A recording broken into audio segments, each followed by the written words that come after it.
Tonight's episode was a suggestion from one of my subscribers. I want to give a big thank you and a shout out to @CurtisSmith SUQK. Your support is appreciated more than you know. And now let's get into it. Somewhere in the ancient heart of Bohemia, a darkness older than memory stirs in the fields at night. It does not breathe. It does not sleep. It stands, hollow-eyed beneath a wide-brimmed straw hat, and it waits. The Czechs called it the Bubak, the Scarecrow, the sack man, a creature that weaves the souls of its victims into rotting cloth and carries the screams of stolen children inside a sack until the full moon rises. Tonight, we pull back the darkness, and we find out what's already found you.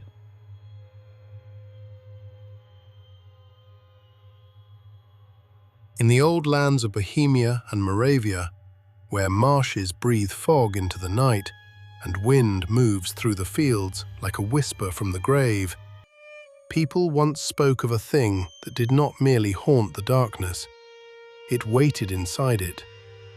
They called it the Bubak. To some, it was only a story told to frighten children. To others, it was a warning.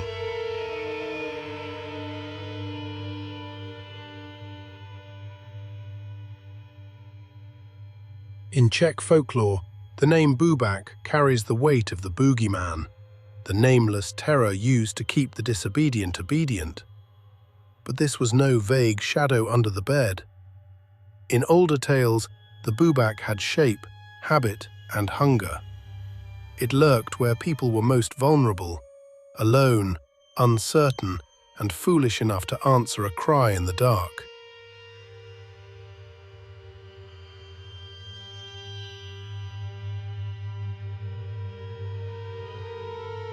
Descriptions of the Bubak vary, but the most disturbing are also the most vivid.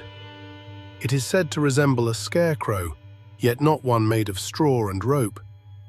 In some accounts, its body is formed from human bones, wrapped in a long, dark coat or cloak, topped with a battered hat. In stranger versions, the pole that holds it upright is not wood at all, but a twisted spine.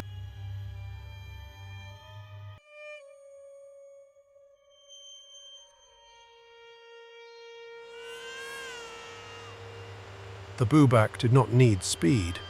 It needed pity. Again and again, the old stories return to the same terrible detail. A crying infant in an empty field, a lonely riverbank, a marsh after sundown. Not every child's sob was human, they said. Some belonged to something waiting for footsteps to come closer.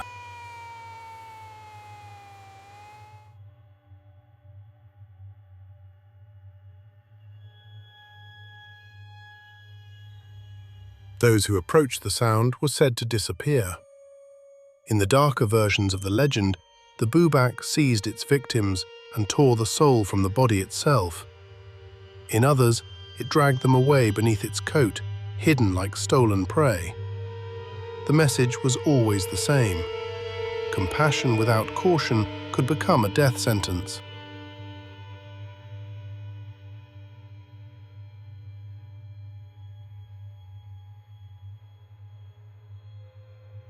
One of the most unsettling beliefs surrounding the Bubak comes after the kill. On nights of the full moon, it was said to sit in secret places and weave clothing from the souls it had taken. Not flesh, not cloth, souls. In folklore, that image transforms the creature from hunter into something worse, a patient collector of human essence.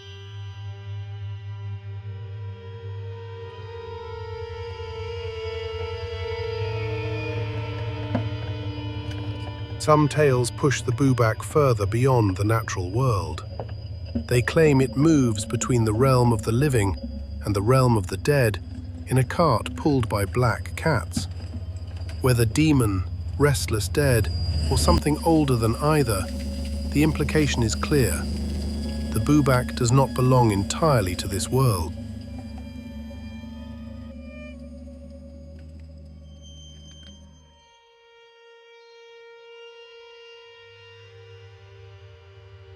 A modern retelling places the legend in the village of Sedlec, where disappearances, missing livestock, and the sound of sobbing from the bog reignited old fears.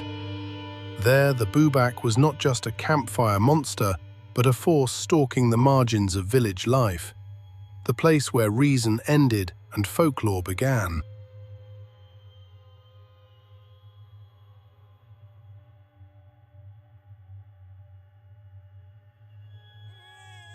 In that same telling, a young woman named Eliska follows the sound into the marsh after hearing what seems to be a child in distress.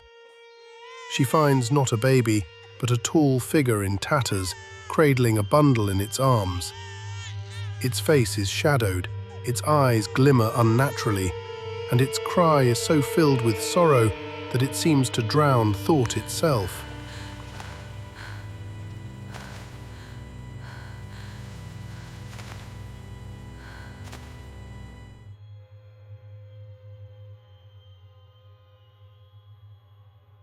That retelling gives the Bubak another dimension. It is not only a predator, but a creature bound to grief, loneliness, and the human urge to answer suffering. This is what makes the legend so effective. The Bubak does not hunt the cruelest people. It hunts the most vulnerable parts of the human heart.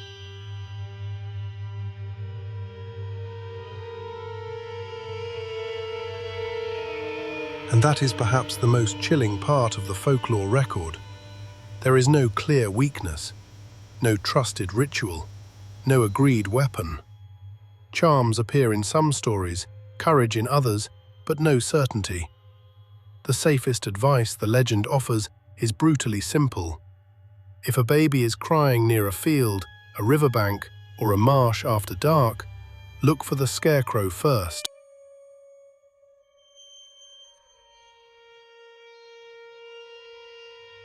The Bubak survives because it speaks to an ancient fear, that something inhuman can imitate what we love most and use that love against us.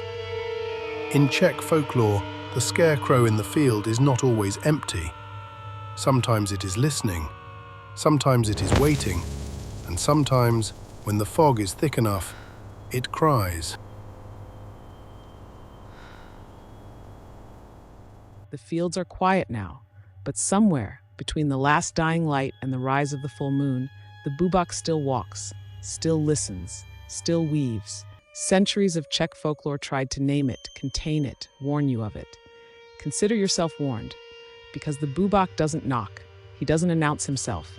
He just appears, and by then you're already in the sack.